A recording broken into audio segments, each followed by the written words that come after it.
Ma'am, gilakon sa imuhang baby, ma'am, 112 grams. Normal na siya ng gilakon sa inyong edad, ma'am, ha? Inyong expected date ng mga anak, ma'am, August 22. August 22.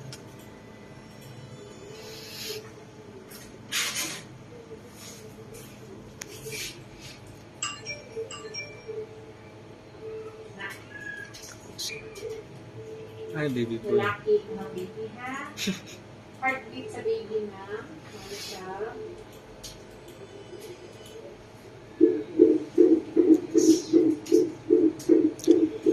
Normal heartbeat, 131. Single vertical pocket measuring. 3.9. So, ma'am, okay na yung mga baby, ma'am, ha? Ilakon, ilakon sa tubig normal. Thank you, ma'am. Salamat. Ayan. Ma'am, labay ka na.